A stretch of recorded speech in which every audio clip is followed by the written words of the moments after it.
हाँ, मनुष्य सदा अपने आप को अपवाद समझता है।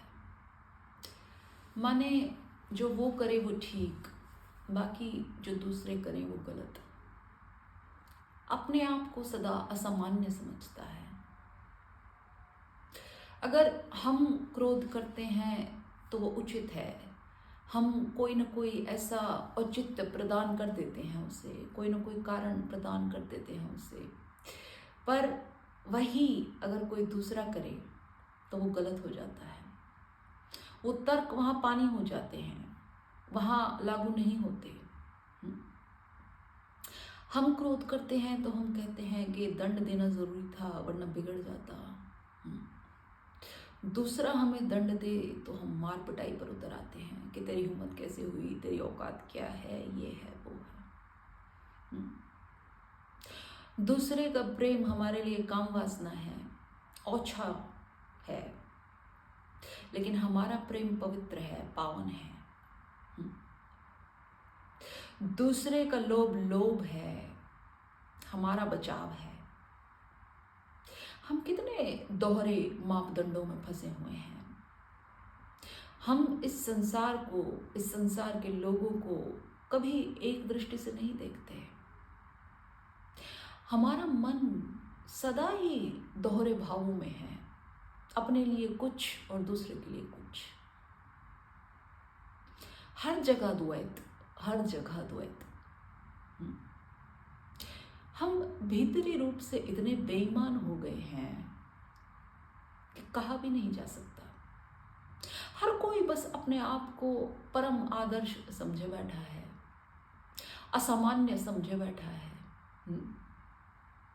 बाकी सब उसी के अनुसार चलें, उसी के अनुसार करें, क्योंकि वो तो बिल्कुल ठीक है, बिल्कुल परफेक्ट है, उसमें कोई कमी नहीं है।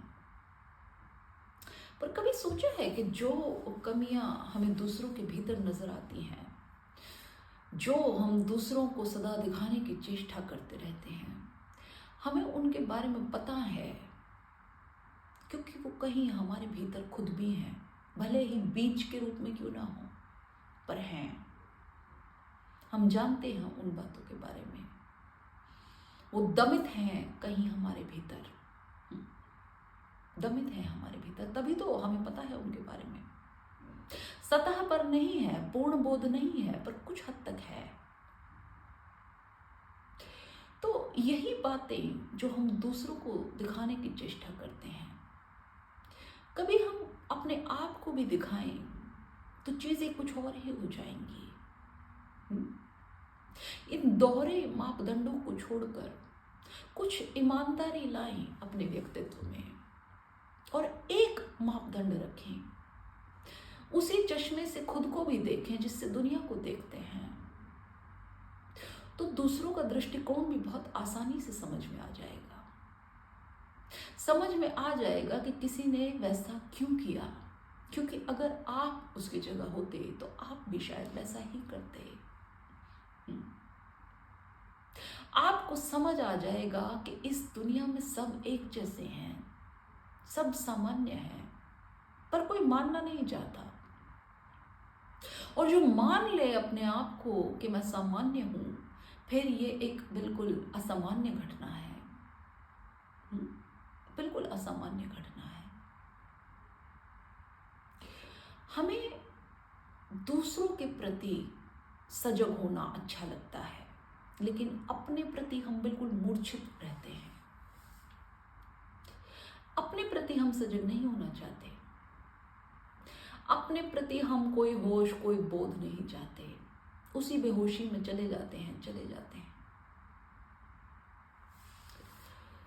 इसके कारण जो ये भाव हैं, लोभ, क्रोध, काम इत्यादि, ये किसी गहरे अचेतन में जाकर फंस जाते हैं और इतना गहरा रूप ले लेते हैं कि हमें इनका पता भी नहीं होता कि ये भाव हमारे भीतर हैं और ये अंदर से हमें खत्म करते रहते हैं, जलाते रहते हैं। मनुष्य को अपने इन भावों को दमन नहीं करना है, इन्हें स्वीकार करना है, इन्हें सतह पर लेकर आना है। जब ये सतह पर आ जाएंगे, जब आप इन्हें मान जाएंगे कि मैं लोभी हूँ, मैं क्रोधी हूँ, मैं कामी हूँ, आप इनका औचित्य समाप्त कर देंगे, इनकी पावर छीन लेंगे। आप इनके विपरीत कभी नहीं हो सकते। आप अलोभी, अकामी, अक्रोधी नहीं हो सकते। आप सिर्फ इन भावों को ट्रांसेंड कर सकते हैं, इनके ऊपर उठ सकते हैं। ये समझ सकते हैं कि इनका कोई अर्थ नहीं है, कोई मूल्य नहीं है। ये सिर्फ आप तभी कर सकते हैं जब आप मूर्छा की अवस्था में नहीं हैं, आप साक्षी हैं, आप मानते हैं कि ये भाव आपके भीतर हैं, आप इनका दमन नहीं करते। जैसे ये भाव आप दूसरे के अंदर देखते हैं, आप अपने अंदर भी देखते हैं। और जब आप देखते हैं तो आप पाएंगे कि ये स्वयं विसर्जित होते जाते हैं।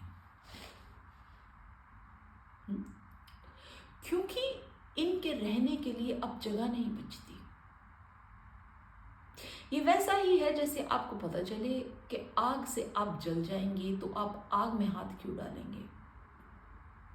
वैसा ही है जैसे आपको पता चले कि सामने खाई है तो आप आगे क्यों जाएंगे। फिर ये सारे भाव, ये लोभ, काम, क्रोध, शोक, सब कुछ आपके लिए आग है, आपके लिए खाई है। पर स्वीकृति जरूरी है, स्वीकृति जरूरी है। स्वीकृति से सत्य उत्पन्न होगा, स्वीकृति से अद्वैत का भाव आएगा, सब कुछ एक रस नजर आना शुरू होगा। पहले ये भाव आप मनुष्यों में देखेंगे, और जब ये भाव आप अपने भीतर गहरा करते जाएंगे तो इस सृष्टि की हर चीज में आप इस भाव की एक रसता को महसूस कर पाएंगे। आप जान पाएंगे कि जो विषय वासना आप में है वो सब में है, और यही बोध आपको इन सब बातों से ऊपर उठाएगा।